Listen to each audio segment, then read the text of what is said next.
Alas 5:10 na. 1 Western Visayas na.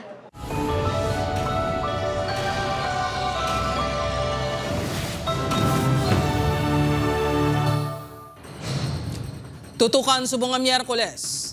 Paghatag ng emergency power kay PBBM sa pagsuspense ng excise tax sa gatong, lusot na sa komite sang Kamara. Pila ka Ilonggo, ginaabi-abi ang tikang sang gobyerno.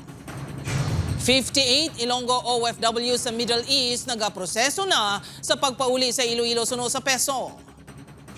Sa Bacolod, grupo nga nagapakuno-kuno mag-solicit para sa liga, cellphone gali ang punteriya. Pagpangawat na hulikam, samtang sa uton pagkawat sang lalaki sang laptop sa baligyan sa pool sa video. Bag-o nga banyo sa provincial capital Lagoon ginpang vandalize. Pila ka tiles ginpang buka. Istorya sa isa ka single mom nga ginsakripisyo ang handom nga mga abogada para mapaeskwela ang duha ka kabataan aton tutukan. Kaglapsag nga natuyo samtang nagaistorya sang budgeting ang ginikanan ginkalingawan online.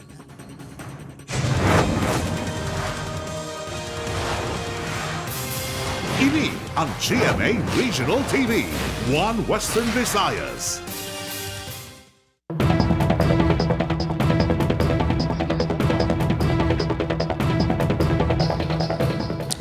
Mayong hapon mga kapuso. Sa mga nagapangunang nga balita, pila ka mga Ilonggo ginaabi-abi ang ginadusong nga emergency powers kay PBBM para sa pagsuspense ng excise tax sa gatong. Apang epekto sini sa ekonomiya ginakabalakan sang iban. Si John Sala nakatutok.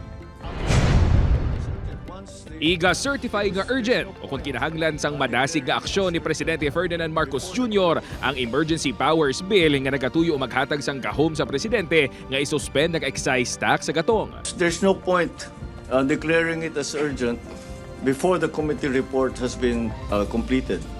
And that is what I told them, both houses. Kung matigayon ini, sarang nga mapanubuan sang 60 ka pesos ang presyo sang gatong. Pabor diri ang jeepney driver nga si Manong Jobert. Problema para sa ilang mataas nga presyo sang gatong. Kayo aros kita namon sakto na lang makadto sa gasolinahan wala na kami dalon sa amon pamilya. Pabor man diri si Richel. Iyang manalubo lang anay ang iyang gatong sir kay di syempre do kasakit gid nga perti kataas ang gatong. Suno sa isa ka political economics professor, matuod dako ang mabudig sini sa padayon niya nagasaka nga presyo sang gatong. May negatibo man ini nga epekto sa ekonomiya. Ang matabusin na, approximately, kung i-suspend ang pag-collect ng excise tax, no, starting month of May, for example, no, basi madabutan na siya sa mga 126 billion ang madula nga revenue sa aton. Madasig ini nga sabat suno kay Manong Marlon, apang posible nga magadugay ang negatibo nga epekto. Gani hindi ini pabor nga suspendiro ng excise tax. Hindi mo na magdugay gid nga matimbuo ka. Tapos naman gira mo, mabalik mo na. It's about time man siguro for our government, no, to look for a long-term solution, no. Kay ti kung pirmi lang biya may gira, amo lang ni pirmi ang matabo sa aton man, no, nga kung saan wala may gira amo lang pag-take naton sang actions. Upod kay Hans Tishierto, John Sala. 1 Western Visayas. Mga Ilonggo OFW sa Middle East nga naghingyo magpauli naglabot na sa 58. Mga LGU sang syudad ka probinsya sang Iloilo ginapakig-angot na sa DMW ang repatriation sa mga ini. Ini ang gintutukan ni Kim Salinas live sa Pavia, Iloilo. Kim?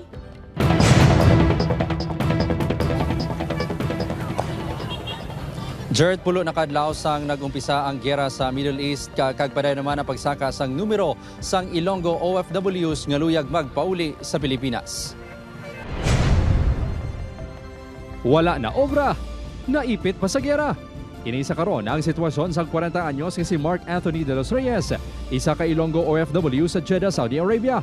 Tumando kini sang barangay Zamora Milieza sa Iloilo City proper. Nobyembre 2025 pa sa natapos ang kontrata ni Mark. Tuma na kabalakas ang Iloilo City sa iya kahimtangan. Amo pagin na ang na-worry ko kay wala to sobra tapos may war pa. Ti ano na lang abi ang iya nga ano to nga sitwasyon, sir. Amo na gusto ko sa nga magpuli na lang. Hindi ko gani katulog kung gabi. Si Mark ang isa sa 16 ka OFWs nga residente sang syudad nga nagpabutyag nga luyag magpauli. Sa 803 ka Ilonggo OFW sa Middle East, 369 diri ang yara sa maayong kahimtangan. 385 pa ang gina-verify. Handa maghatag sang financial kag livelihood assistance ang Peso Iloilo City sa mga magapauli nga Ilonggo kag sa ila pamilya. As of now, sir, gahulat kami sa Go Signal ni DMW. And then pag-abot nila sa Philippines, diri na ma-intervene si city government. We have livelihood assistance, may ara magkita short-term employment. Samtang, nagsaka naman sa 42 ka OFW nga taga-probinsya sang Iloilo ang naghinyo para sa repatriation. Masobra 2,000 na ka mga Ilonggo ang namonitor sang Peso Iloilo Province sa Middle East. Kung ma-repatriate na, makamato na mga inisang tag 10,000 pesos nga financial assistance. Mostly naghahambal na gid nga nagakabalakan sila sang ilang nga safety kay every now and then may ara na nga mga linukpanay sa ilang nga area. Jert, halos 200 ka Ilonggo OFW sa Middle East ang residente sa Pavia, Iloilo. Samtang ginaproseso ang repatriation padayon kag sige-sige ang komunikasyon sang Peso sa mga Ilonggo OFWs. Jert? Madam Mugit, nga salamat sa update. Kim Salinas. Para sa dugang mga balita sa Negros kag Panay, makaupod ta si Adrian Prietos. Adrian? Yes, Jert, mga kapuso, madamog yan yung salamat sa Bacol City naman grupo sa malalaki nga nagpakuno-kuno nga nagapang solicit na hulikam nga nangawas ng cellphone. Yaring balita exclusive. Sa sininga video, nagsulod ang grupo sa malalaki sa isa kakapihan sa Barangay Mandalagan, Bacolod City. May ginduol sila nga papel sa nagabantay. Sa isa pang anggulo, nagpungko na ang nagabantay nga lalaki samtang ginapalibutan sang 3 sa 4 ka mga lalaki. Sang nagtindog ang bantay, nagsunod ang 3 kag nagpalapit sa isa kaisante sa diin natungtong ang cellphone samtang isa ginalingaw ang tag-iya. Sang mga tiyempong isa sa 3, gintaban na ang cellphone. Sige lang ko entertain sa iya, sir. Gali ang 3 yang nga upod. Ang 3 yang nga upod, sir, nagkadto dira sa tiya ko. Dugay ginatabunan bla nila, sir, nga hindi sila makita sa kamera. Wala sila kabalungan, left and right ang kamera namon. Sunod sa tag-iya sa cellphone, nagpakuno-kuno nga mangsulisit. Para sa liga sa basketball, ang grupo nahimaluan lang nga nadula ng cellphone sang tuyo nga mamati sa music. Malasig nila gilagat sa mga suspect apang wala na naabdan pa. Apang sa ginpost ang kuha sa CCTV online, nakilala ang pila sa mga suspect. Wala kasi na namo nakita. Si WemJ, si J. Mark, kag si Oliver, pero ang isa hindi nakilalaan, sir. Wala man kamaturan nga may liga sa Mandalagan. May maging pangtuntuman ang grupo sa Talisay City. Ang pitch nila, no, ka-engaging, katama, kagka dumaluoy ka man, considering ba lang mga bata nag-involve sa mga activity, according. Imu-imuan ang nila mga picture ko, no. Pero sila mga manager nila, sir. Ginaimbestigaran na sa Bacol City Police ang insidente, dala abiso sa publiko nga mangin alerto sa sining nga modus. Ang magiguro nga brand is i-validate yung information. Kung dinalin ang letter or ang ginasolisita nila, kantuan nila siguro. Then contact. Example, sa barangay, kantuan na ng barangay captain. Or kanto sa police station. Kung gaduda sila. Opo, Kirill Casillo, Adrian Pretos. 1 Western Visayas. Mga kapuso, laptop ginkawat sang lalaki sa isa ka balaligyaan sa Oton Public Market. Insidente na hulikam. Ini ang gintutukan ni Kim Salinas, exclusive.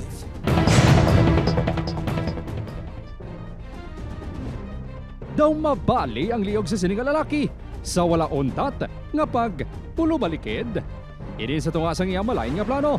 Makitaan sa video ang kadasig sang kamot sang lalaki matapos dali-dali ginsulod ang laptop sa dala sining nga bag. Ang video, kuha sa isa ka balaligyaan sa Oton Public Market alas 7:30 sa ngaga, Pebrero 15, adlaw sang Domingo. Apisar man og isa na kamula ng insidente, hantom sa gihapon sang tagiya sang balaligyaan nga madakpan ang kawatan. Ang laptop ang nakabalor sang 29,000 pesos. Tuman ko nun sinika importante sa iyan negosyo. Natalopang na sa baggers ang store ang kawatan, apang nakalusot sa gihapon. Importante gito, sir, kay ti tanan dito nga mga stocks namon nga inventory bala tanan-tanan encode tanan dito nga stocks gid. Gin-post naman siya namon sa bilog nga Oton sa mga community. Dito wala gid may nakakita. Siguro pangayaw. Sang Lunes na nakuhaan man sang video ang pagpangawat sang lalaki sang tipbox sa Barangay Poblacion South, Oton. Ginausisa sang kapulisan kung isa lang katao ang sa likod sang duwa ka insidente sang pagpangawat. Medyo nadugayan siya. Wala nato na-identify kung sino ini person nga nakita dito sa CCTV and wala man siya nakabulig sa aton sa pag-identify. But subong we will be comparing nakuha kahapon. Bangod sang insidente, ginpagot na sang tagdumalahan ang seguridad sa Balaligyan. Sang naliga daw wala kami gakuha sang bags. Ang open lang. Tay subong nabili namon ang mga dalaggo ng mga bag. Handa ang tagiya sa Balaligyan nga maghatag sang reward sa maka-identify sa suspect. Upod kay Cirilo Renduque, Kim Salinas. 1 Western Visayas. O ka mga dungol, mga puso, bag-o nga comfort rooms sa provincial capital Lagoon gin pang vandalize. Pila ka tiles gin pang buka pa. Yaring balita nga itong gintutukan. Sang tinalikdan niya Pebrero, ginbuksan sa publiko ang iniya comfort rooms. May aircon, may manami interior design kag bag-o nga tiles. Pero wala pa isa kabulan, inina ang sitwasyon sang banyo. Buka ang pinaka-tiles kag ang parte sang flusher sang basin. Ang mas malala pa, may mga bandilismo sa palibot sang banyo. Duda sang sekyo sa lugar, grupo sa mapamatanon ang nagpanghalit. Sobra sila pulo, sir. Pinahimo nila tambay sa sulod sa bayan. Kaya man aircon. Kaya aircon, sir. Amo na namin sila magtambay sa sulod. Kung sila sa sulod sa lababo. Tutukan na ay isang maintenance staff nga si Darlene ang pagtinlo sa mga banderismo. Ang gamay sini nga pangabay. Sari-sari man na di ka kalad to, mga estudyante. Ano kayong tanong sa mga estudyante na kung magamit sila, tatlungan nila. Bangod sa insidente, mag-deploy isang kapulisan ng LGU sa palibot ng lugar. Ang aton nga mga guards, aton mga attendant sa aton nga CR, aramanda, but I think kinahanglan a little bit more vigilant ang ilang pagbantay sa aton assets If it's our property we don't want people to destroy it. Omakiril Casillo, Adrian Bretos. 1 Western Visayas. Bantayan. Sakripisyo sang single mom nga tagaan sa maayo nga buwas damlag ang iya duha ka kabataan nangin madinalagon ayhan. Ini ang GMA Regional TV, 1 Western Visayas.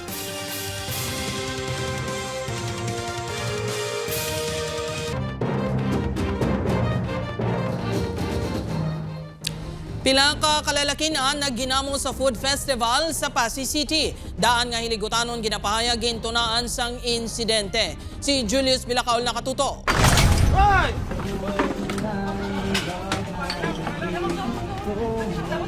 Makita sa video nga ginatapungol sang lalaki nga nakasuksok sang green nga hoodie ang isa ka lalaki nga nakaputi. May pila nga tuyo magtambag apang mayaraman nga nagbulig sa puti sa nakaputi. Nakapalagyo ang nakaputi kag may paglinag sanay nga nagluntad. Tubtob may pulis nga nagresponder. Ang insidente ang natabo sa food festival sa Esplanade sa Pasay City alas 11 kagabi. Ang mga imbolbado, ginapahayag nga kilalanay man lang.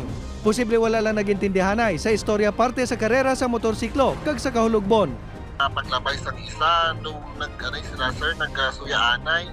Amo man lang tugulpi nga nagsubaganay sila lagi. Tigin upang sa mga upod nila sir, iyawan sila magkaupang. Wala man sang gin-report nga nasamaran sa insidente. May pila ka individual nga gindala sa police station.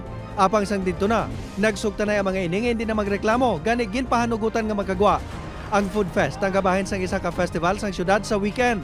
Gani ang kapulisan. May pangabay sa pumuluyo para malikawan ang kasubong nga hitabo. Mas maayo siguro nga likawan din nila ang patama o pa inom makulubog ni Lignon. Kaya nga doon nga pulis, para man may nakadetail man Julius Bilacaol. 1 Western Visayas. Mga puso sa Negros Occidental naman, duha ka persona patay sa separadong insidente sang pagpangtiro sa Calatrava kag Escalante City. Nakatutok, Aileen Pedreso. Nasapuan nga wala na sang kabuhi kag may mga pilasang pagkatiro ang 29 anyos nga si alias Jojo sa barangay Minapasok, Calatrava. Antes sa sapuan ng biktima, ginsugat siya sa duha ka mga lalaki sa iya balay. Nagwa sa investigasyon sa kapulisan nga natabo ang pagpangluthang sa nabukid nga bahin sang minapasok. Nadakpan sa hot pursuit operation ang isa sa mga suspect na si Alias Rico. Padayon pa nga ginapangita ang iya kaupdanan. Sugat sa isang dua ka suspect. Kagang isa na-identify sa iyang alibid part. Kaya naging sa gamit ko ginulamin yung biktima nga wala iya nabalik. Sa barangay Dianay sa Escalante City, patay ang 38 anyos nga si alias RJ sang natiruhan sa isa sa mga tanod nga nagresponde. Bit-bit ang kutsilyo, nagamok ang biktima nga ginpahayag may diferensya sa paminsaron, rason nga ginpakalma sa mga tanod. Apang ginatake sini ang mga tanod, kaghana nga bunon, rason nga natiruhan ni alias Joe 44 anyos. Nakaagom ang biktima sa mga pilas sa liog, dughan kag butkon. Responde na sa tanod, yung sukata sila sa victim ko. So, nagkatakiyon sila ako na nga ginero yan. Preso na ang tanod kag mga pangatubang sang reklamo nga homicide. Aileen Pedreso. 1 Western Visayas. Mga kapuso, handom nga mangin abogada ginsakripisyo sang single mom sa sulod sang 20 ka tuig para mapaeskwela ang duha ka kabataan. Istorya sang isa ka NGO naman sa Pasig City sa pagtatap sa mga babae nga ginaabuso hibaluon subo nga International Women's Month. Ini ang gintutukan ni Kim Salinas. 1999 sa nag-eskwela sa law school ang karon 54 anyos nga si Erna de Castillo sang Dumangas. Handom gid sini nga mangin abogada. Ahapang napilitan ini nga mag-untat sa abogasya kasunod sang pagbulagay niya sa ngiyabana sang 2001. Ang mayor nga obra ni Erna Santos sa admin office sa University of the Philippines, Visayas, Iloilo City Campus. Sa iya pagtinguha, napatapos sa kolehiyo ang duha ka kabataan. Nasunog amon balay, then amo to nagbulagi kami sa husband ko. So ako na lang gid siya ang tanan-tanan. May work ako, eskwela, may extra pa nga association nga ginahandle. Ang goal man lang iya sang nanay nga mangin maplastar mo bala imong kabataan, mapatapos mo sila. Sa karon, lunsay professional dang duwa sini ka kabataan. Ang nautod nga handom ni Erna ang iya ginpadayon sang 2022.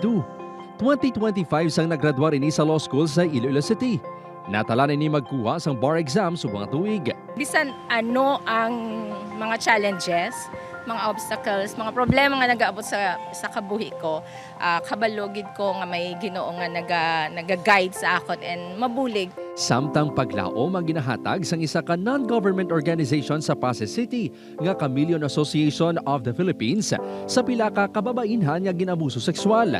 Inipaagi sa ila rehabilitation program. The moment ka nagtapak ang isa ka bata sa amon nga gate sa Chameleon, nag-umpisa man ang iyang healing journey para sila mag-build man ang ilang pieces of themselves nga nadula because of what happened to them. Nagatanyag man ang organisasyon sa scholarship program sa mga kababainhan. Isa na diri ang 23 anyos nga si Desiree Panes nga naggraduar cum laude sa 2025. Isa na ini ka licensed professional teacher.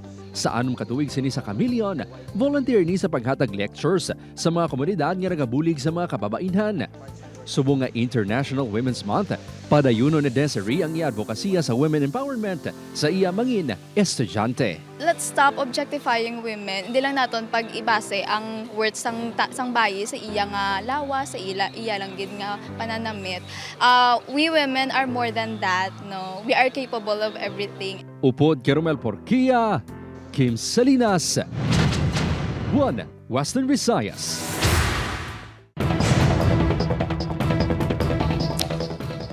Nasunog ang 3 ka mga pamalay sa barangay Kabubugan, Gimbal, Iloilo pasado alauna subong lang nga hapon. Duha ang totally gutted kag isa ang partially damaged sa ginpagwa nga impormasyon sa punong barangay gikan sa Gimbal Municipal Fire Station. Suno kay punong barangay Jeffrey Bade, ginbawian sang kabuhi matapos matrap sa sunog ang 3 ka tuig nga bata nga babayi. Natabuan nga wala ang iloy sang bata sa natabo ang insidente. Gintingwaan pa nga masalbar ang bata apang dako na ang layo sa ikaduha nga panalgan sang balay. Padayon pa nga ginatumod sa BFP ang ginhalinan sang sunog. Suno sa pila ka mga residente, may nabatian nga matunog nga lupok antes ang sunog. Tulog sa ma'am kay ang iyang iloy nag-attend meeting kang purpe sa barangay hall. May ara nga pagligo kagagwa sang bayi. Sa sunog na bilog na sa second floor ma'am sa kwarto.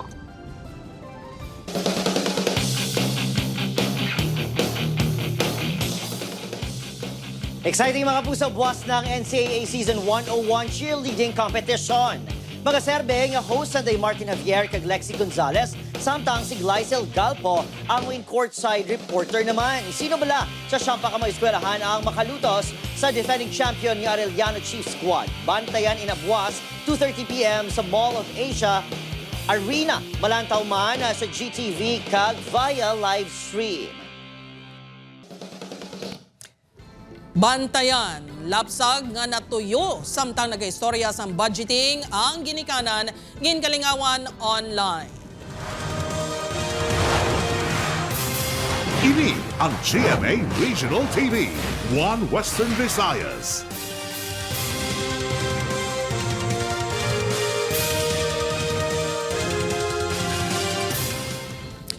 Mga kapuso, Wivra Meet 2026 magasugod na sa Marso 17.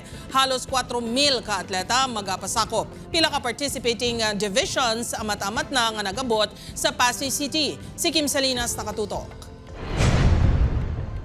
Liwat masaksiyan ang wasandukot nga hinampang sang taga-Panay kag Guimaras sa Western Visayas Regional Athletic Association o kon Wivra Meet 2026. Mangin host ng Pasay City. Hiwato ng opening program sa Marso 17 kag magatakop sa Marso 22. Halos 7,000 ang mga delegado sa Wivra sa diin, halos 4,000 diri ang mga atleta. Halin sa 5 ka-competing divisions, mahimo na ini 8 subong tuig. Nagdugang diri ang division sa mga syudad sang Iloilo, Rojas kag Pasay. Ini ang nangitikang sa Department of Education 6 kasunod sa pagbulag sa Bacolod City kag Negros Occidental sa rehiyon. With that structure, with that setup, we really are confident that indeed the home of the champions will be more stronger this time in terms of the sports performance. May kabugasan nga 42 ka sporting events ang patigayunon sa elementary kag high school. Gindugang diri ang weightlifting. Events that are played outdoor are also conducted not earlier than 4 o'clock in the afternoon and also not later than 9 o'clock in the morning. Humalin sa Marso 7, amat-amat na nagalabutan ang mga delegado sa Pasay City. Nagpasalig man ang Pasay City LGU sa DepEd nga mangin bastante ang supply sa kuryente kag tubig sa biliting areas. Additional toilet sa aton nga mga biliting schools and they have spent much for this. They will deploy personnel from the LGU to ensure nga ang aton nga kuryente tayuyon. Upod kay Cirilo Renduque, Kim Salinas, One Western Visayas. Negros Island Region Prosecution Office nga pagabugusan sa 22 ka Prosecutor's Office target nga maging operational sining nga Hulyo. Nakatutok Irene Pedreso. Nagakinahanglan sa masangkad nga pag-intindi ang publiko sa proseso sa pagpasaka sa reklamo kag importansya sa pagsunod sa legal nga mga tikang suno kay DOJ Secretary Frederick Vidal. Gani mangin dako nga bulig kun mangin operational na sa Hulyo ang Negros Island Region Prosecution Office. Sang Martes, nagpakikita ang tiglikom sa pila ka local chief executive sa Bacolod City kag Negros Occidental. Ginistoryahan sa Sinapol ang pila ka tikang para sa transisyon nga himuon antes establishar ang 3 ka provincial prosecutors offices kag 19 ka city prosecutors offices sa rehiyon.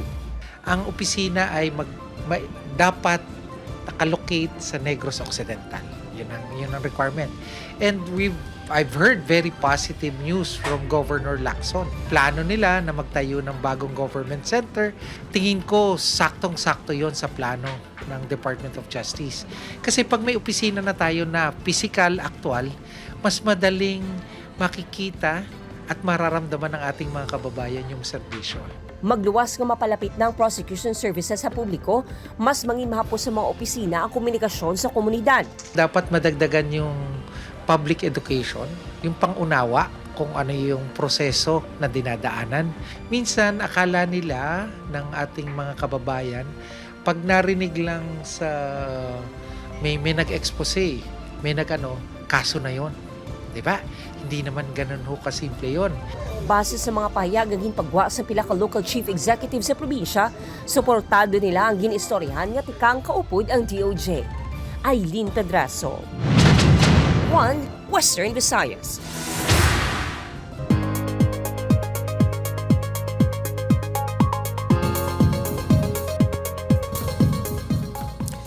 Mga kapuso, nagabaskog ang nanging tropical storm ang bagyo nga yara sa guwas ang Philippine Area of Responsibility. Uli nakita ang sentro sa bagyo sa masobra 1,000 kilometro na sidangan sang Eastern Visayas. Dala ang kabaskogon sang hangin nga 65 kilometers per hour kag pagmadlos nga 80 kilometers per hour. Pa southeast ang hulag sini sa kadasigon nga 10 kilometers per hour. Sunod sa pag-asa manubo ang tsansa sang bagyo nga magasulod sa par pero padayon nga mag-apekto ang trough o kon extension sini sa iban nga bahin sang Mindanao. Padayon man ang pag-eksistir sang northeast monsoon o kon amihan sa Luzon kag Visayas. Sa datos sa Metro Weather, may lapta-lapta nga ulan sa iban nga bahin sang Aklan, Antique kag Negros Island Region.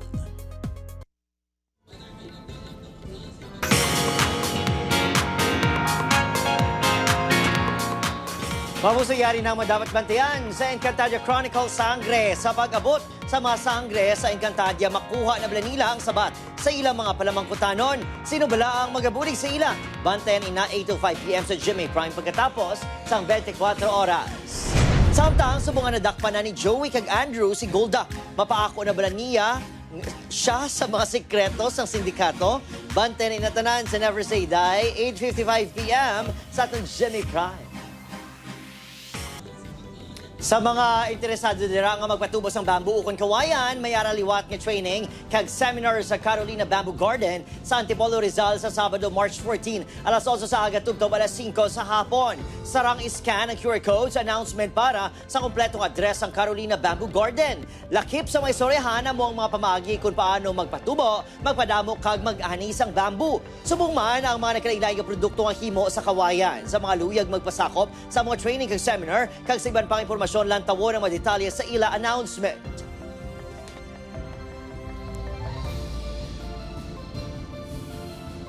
Mga kapuso, agree bala ka mo nga medyo katuloyo gidman basta maso kung budget na ang ginaistoryahan. Ini ang na-experience ni baby Kelin, 10-month-old, nga nakuhaan gid sa video nga nagapatuyos o kung nagapatuyos samtang ginakugos ang iya amay. Sunod sa uploader, kasubo nga ginaili-ili si Kelin kag makita gid nga amat-amat nga nagapiyong ang iya mga mata samtang nagaistorya ang iya mommy kag daddy. Ang topic, budgeting sa mga galastuson. Hands up sa mga nakarelate, mga kapuso. Mga kapuso, ako si Gertrude Charlotan. Ini ang One Western Visayas, bugos nga pwersa para sa mas dako nga misyon kag mas masangkad nga pagserbisyo sa pungsod.